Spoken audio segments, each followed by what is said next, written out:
नमस्कार दोस्तों, welcome you to GK tricks. इस वीडियो में हम रीट एग्जाम्स के लिए मनोविज्ञान की टेस्ट सीरीज को आगे बढ़ा रहे हैं। ये हमारा 5th वीडियो है। इसके बाद में हम 10 वीडियोस और देखेंगे। इस तरह हम 15 वीडियो के माध्यम से संपूर्ण मनोविज्ञान का सिलेबस कवर कर रहे हैं। तो आप कंटिन्यूसली इस टेस्ट सीरीज को फॉलो रखें और अधिक से अधिक क्वेश्चन की प्रैक्टिस करें। वीडियो के एंड में आपका जितना भी स्कोर बने वो आप कमेंट सेक्शन में जरूर शेयर करिएगा। हमारे इस वीडियो का शेड्यूल डिस्क्रिप्शन में दे रखा है और मैंने इन वीडियोज़ की अलग से प्लेलिस्ट भी बना रखी है। प्लेलिस्ट की लिंक भी इस वीडियो के डिस्क्रिप्शन में दे रखी है। चलिए स्टार्ट करते हैं। हमारा फर्स्ट क्वेश्चन दे रखा है, प्रेरणा व्यक्ति की वह दशा है जो उसे निश्चित व्यवहार करने के लिए निश्चित लक्ष्य की ओर उत्तेजित करते हैं। तो ये परिभाषा किसके द्वारा दी गई थी? तो यहाँ पर हमारा करेक्ट आंसर होगा ऑप्शन नंबर 4, वुडवर्थ की ये परिभाषा है। तो कंटेक्स्ट आप ये ध्यान रखिए, कीवर्ड के रूप में आप ध्यान रखें निश्चित व्यवहार और निश्चित लक्ष्य। ठीक है, अब भी प्रेरणा की यानी मोटिवेशन की ये परिभाषा है। आगे देखते हैं, चिंतन मानसिक क्रिया का ज्ञानात्मक पक्ष है। ये परिभाषा किसके द्वारा दी गई थी? तो ये परिभाषा दी गई थी रॉस के द्वारा। आगे दे रखा है, बाहरी अभिप्रेरणा में समावेशित किया जाएगा प्रशंसा को, प्रतिद्वंदिता को, पुरस्कार एवं दंड को या फिर परिणाम का ज्ञान, इन सभी को। तो आप बताएं कौन सा आंसर सही होगा? तो यहाँ पर जो हमारा करेक्ट आंसर होगा वो होगा ऑप्शन नंबर डी। जो यहाँ पर चारों दे रखे हैं, प्रशंसा, प्रतिद्वंदिता, पुरस्कार एवं दंड और परिणाम का ज्ञान, ये सभी बाहरी अभिप्रेरणा होती है। तो आप कंटेस्टली ध्यान रखिए, ऑप्शन नंबर डी हमारा करेक्ट आंसर है। आगे दे रखा है, अधिगम शब्द में वातावरण संबंधी आवश्यकताओं की पूर्ति के लिए व्यवहार में होने वाले सभी प्रकार के परिवर्तन सम्मिलित हैं। तो अधिगम की यह परिभाषा किसके द्वारा दी गई थी, ये आप बताएं। ये परिभाषा दी गई थी गार्डन मर्फी के द्वारा। ऑप्शन नंबर सेकंड हमारा करेक्ट आंसर होगा। तो आप ध्यान रखें। आगे देखते हैं, कौन सी विशेषता आंतरिक रूप से अभिप्रेरित बच्चों के लिए सही नहीं है? वे हमेशा सफल होते हैं, उन्हें कार्य करने में आनंद आता है, वह कार्य करते समय उच्च स्तर की ऊर्जा प्रदर्शित करते हैं, वह चुनौती भरे कार्यों को पसंद करते हैं। तो यहाँ पर जो असत्य कथन है वो है ऑप्शन नंबर फर्स्ट, वे हमेशा सफल होते हैं। ऐसा जरूरी नहीं है। तो ये आप ध्यान रखिए। नेक्स्ट आगे देखते हैं, चिंतन के प्रमुख प्रकारों में हैं कल्पनात्मक चिंतन, प्रत्यक्षात्मक चिंतन, प्रत्यात्मक चिंतन या फिर उपरोक्त सभी। तो ये सभी प्रकार होते हैं चिंतन के, उपरोक्त सभी हमारा करेक्ट आंसर है। अभिप्रेरणा को अधिगम का आधार कहा है? तो ये कहा है सोरेनसन ने। अंतर्नोद और अभिप्रेरणा में क्या संबंध है? अंतर्नोद का संबंध केवल लक्ष्य से है, अभिप्रेरणा का संबंध साधन से है, या फिर दोनों एक ही सिक्के के दो पहलू हैं, या फिर अभिप्रेरणा का संबंध लक्ष्य से है और अंतर्नोद उस और बढ़ने की गति देता है। तो यहाँ पर 4th नंबर हमारा करेक्ट आंसर होगा, अभिप्रेरणा का संबंध लक्ष्य से है, अंतर्नोद उस और बढ़ने में गति देता है। तो ये आप ध्यान रखें।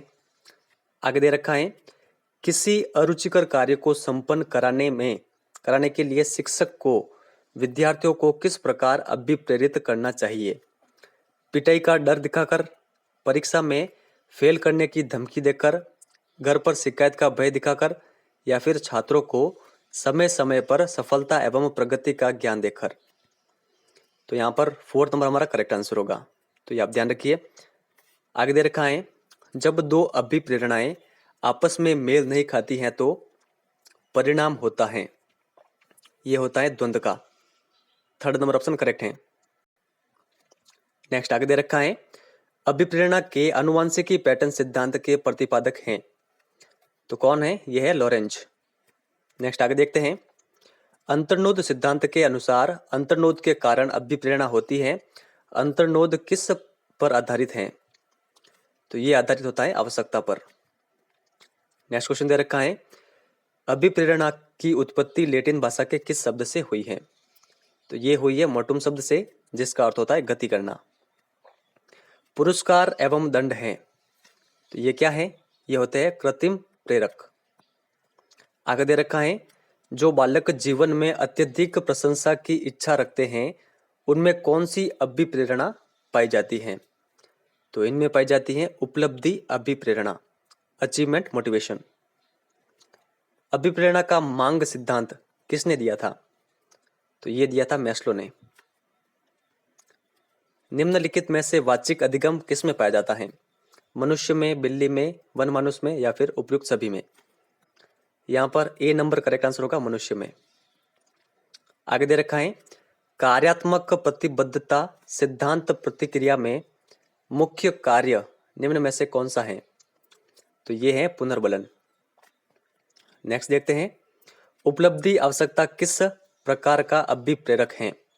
तो ये है सामाजिक अभिप्रेरक। नेक्स्ट दे रखा है निम्न में से कौन सा अधिगम प्रक्रिया का पक्ष नहीं है? तो ये नहीं है दबाव। दबाव अधिगम प्रक्रिया का पक्ष नहीं होता है। पुनर्बलन होता है, अभिप्रेरणा भी होती है और उद्देश्य भी होते हैं। नेक्स्ट दे रखा है अधिगम निर्योग्यता वाले बालकों में प्रकरण संबंधी निम्न में से किस प्रकार की कमी पाई जाती है?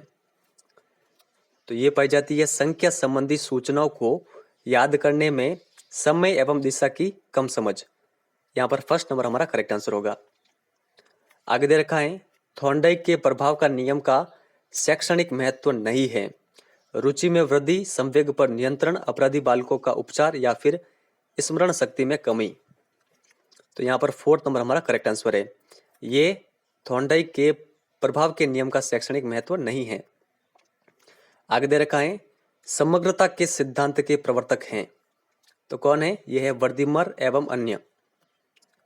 नेक्स्ट आगे दे रखा है क्रिया प्रसूत अनुबंधन के सिद्धांतकार शिक्षकों के लिए निम्नलिखित में से निहितार्थ हैं। विद्यार्थियों को पर्याप्त अभ्यास करवाना चाहिए, उचित व्यवहार का पुनर्बलन किया जाए, प्रवृत्ति को रोचक बनाया जाए या फिर कोई नहीं। तो यहाँ पर हमारा करेक्ट आंसर होगा सेकंड नंबर, उचित व्यवहार का पुनर्बलन किया जाए। आगे दे रखा है जिन बच्चों में उपलब्धि अभिप्रेरणा अधिक होती है उनके माता पिता प्राय स्वातंत्र्य को हतोत्साहित करते हैं, मानकों की प्राप्ति हेतु असफलता पर दंडित करते हैं, ऊंचे मानदंड स्थापित करते हैं या फिर बच्चों के व्यवहार को बिना शर्त स्वीकार करते हैं। यहाँ पर हमारा करेक्ट आंसर होगा ऑप्शन नंबर थर्ड, यानी जिन बच्चों में उपलब्धि अभिप्रेरणा अधिक होती है उनके माता पिता प्राय ऊंचे मानदंड स्थापित करते हैं। नेक्स्ट दे रखा है हल सिद्धांत किस प्रक्रिया से संबंधित हैं? तो ये संबंधित हैं सीखने की व्याख्या के सबलीकरण से।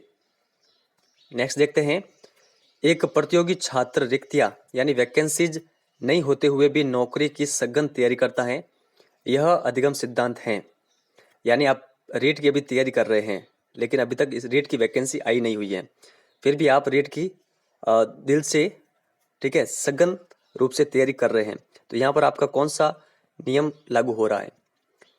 तो यहाँ पर हमारा करेक्ट आंसर होगा अनुक्रिया उद्दीपक सिद्धांत, बी नंबर हमारा करेक्ट आंसर है। आगे दे रखा है एक व्यक्ति पटवारी बनने का उद्देश्य निर्धारित करता है किंतु वातावरणीय समस्याओं का अवलोकन कर प्राध्यापक बनना निश्चित कर लेता है। यह अधिगम सिद्धांत है। तो यहाँ पर आपको एक वर्ड ध्यान में रखना है, वातावरणीय। यहाँ पर हमारा करेक्ट आंसर होगा क्षेत्र सिद्धांत, ऑप्शन नंबर सी हमारा करेक्ट आंसर है। ठीक है, तो ये आप ध्यान रखिए। नेक्स्ट आगे दे रखा है कृत्रिम उद्दीपन के कारण स्वाभाविक उद्दीपन न दिया जाए तो कुछ प्रयासों के बाद कुत्ता लार का स्त्राव बंद कर देता है, यह कहा जाएगा। तो यह कहा जाएगा विलोपन, ऑप्शन नंबर ए हमारा करेक्ट आंसर होगा। आगे दे रखा है कंप्यूटर आधारित निर्देशन ने अपनी जड़ें शिक्षा के क्षेत्र में किस अधिगम सिद्धांत के कारण फैलाई हैं? तो ये फैलाई है अनुक्रिया उद्दीपन सिद्धांत के तहत, ऑप्शन नंबर सी हमारा करेक्ट आंसर होगा। किसी फूल को पूर्ण रूप से देखकर और समझकर बाद में उसके भागों का विश्लेषण करना उचित होता है, यह किस सिद्धांत के अनुसार है? देखिए रीट एग्जाम में इस तरह के क्वेश्चन अधिक पूछ जाते हैं, तो ईमानदारी के साथ इन क्वेश्चनों को सॉल्व करें आप। तो यहाँ पर जो हमारा करेक्ट आंसर होगा वो होगा ऑप्शन नंबर डी, गेस्टॉल्टवादी। आगे देखते हैं रटे रटाए ज्ञान को ग्रहण करने अथवा दूसरे के बनाए रास्तों पर चलने की अपेक्षा अपना मार्ग स्वयं ढूंढकर, स्वयं खोज करके अधिगम करने पर किस सिद्धांत ने बल दिया है? तो ये दिया है समग्राकृतिवाद सिद्धांत ने, ऑप्शन नंबर डी हमारा करेक्ट आंसर है। आगे दे रखा है विद्यार्थियों को न तो पुरस्कार देना चाहिए और न ही किसी प्रकार का पुनर्बलन यह मत किसने प्रतिपादित किया है? तो ये मत प्रतिपादित किया था मैस्लो ने। ऑप्शन नंबर ए हमारा करेक्ट आंसर होगा। आगे दे रखा है पूर्ण से अंश शिक्षण सूत्र का निर्माता सिद्धांत है। तो ये है समग्राकृतिवाद। ऑप्शन नंबर सी करेक्ट है। अविश्वास, भय एवं मानसिक तनाव से मुक्त कराने में कौन सा सिद्धांत उपयोगी है? तो ये सिद्धांत है शास्त्रीय अनुबंधन का। ठीक है, ऑप्शन नंबर डी हमारा करेक्ट आंसर होगा।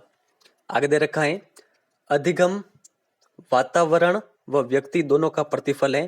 यह धारणा किस मनोवैज्ञानिक ने प्रतिपादित की थी? देखिए, ये वातावरण शब्द वापस आ रहा है। वातावरण शब्द आए तो आपको अधिकतर ध्यान रखना है कि सिद्धांत कौन सा काम करेगा वहां पर, क्षेत्र सिद्धांत। तो क्षेत्र सिद्धांत किसने दिया था? कर्ट लेविन ने। ठीक है, कूट लेविन ने। तो ऑप्शन नंबर बी हमारा करेक्ट आंसर होगा। नेक्स्ट आगे दे रखा है जब पूर्व में सीखा गया ज्ञान नवीन ज्ञान हेतु न तो सहायता करता है और न ही बाधा पहुंचाता है तो यह स्थानांतरण कहलाता है। तो यह कहलाता है शून्य स्थानांतरण। ऑप्शन नंबर सी करेक्ट है। कौन सा सिद्धांत मानता है कि ज्ञान पहले से ही छात्र की मानसिक संरचना में विद्यमान है?